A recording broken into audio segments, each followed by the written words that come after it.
Hey calculates, so today we're going to look at increasing and decreasing along our function.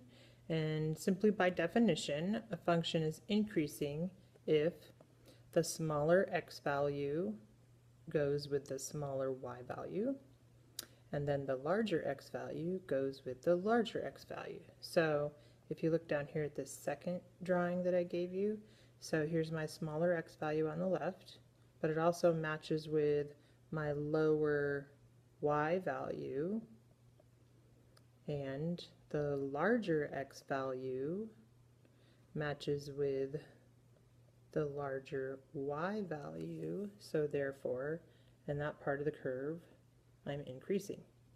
And then decreasing simply says, okay, still have smaller x values, I mean x1 is smaller than x2, but when I compare their y values, now x2 is the smaller one. So here's f of x1, and here's f of x2, and you can see that f of x2 is definitely smaller than f of x1, so along that section of the curve I'm decreasing.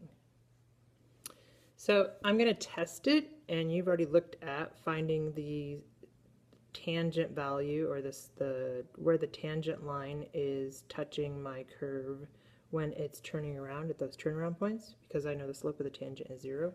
So now I want to look at what's happening on either side of these zeros. So of course one of the first things is I have to make sure that my function is continuous and differentiable. And remember the issue between closed brackets versus open brackets. I want the open brackets for differentiability, so I can swoop in on the left of the left endpoint and on the right of the right endpoint. And so then, if my slope is positive, that's what that says, then my function must be increasing. Think about when the slope is positive, you're going uphill, right? Increasing. If my slope is negative, then I'm decreasing. And if it's 0, I'm remaining the same. I'm constant.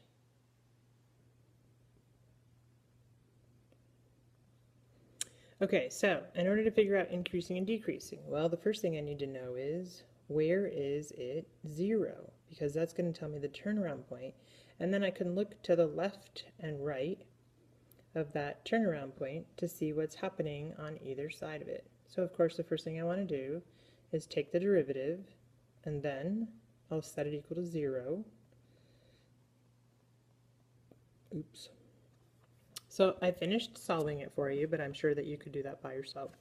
And so now I know if I were looking at a number line, then I'm going to get a turnaround point at 0 and a turnaround point at 3 halves.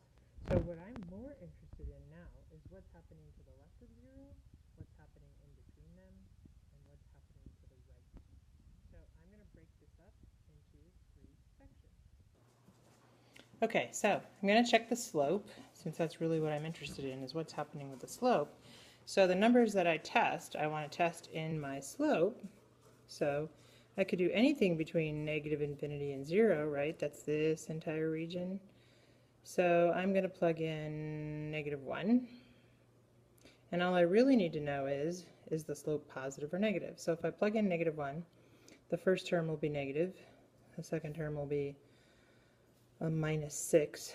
So let's see, a negative and a -6 is going to be negative. I could do the math, but it's easier if I just figure out the sign. And then between 0 and 3 halves, well, it'll be easiest to not test a fraction, so I'll test +1. So I would have 4 minus 6. That'll be negative. And then past 3 halves, well, it's probably easiest to test 2. That's kind of a small number. And in the beginning piece, I'd have 32 minus 24. That'll be positive. And so here, since it's negative, I can see that it's decreasing. A negative slope here means it's decreasing, and a negative slope here means it's increasing. So my final answer, I would write this: decreasing between negative infinity and 0, between 0 and 3 halves, and increasing greater than 3 halves.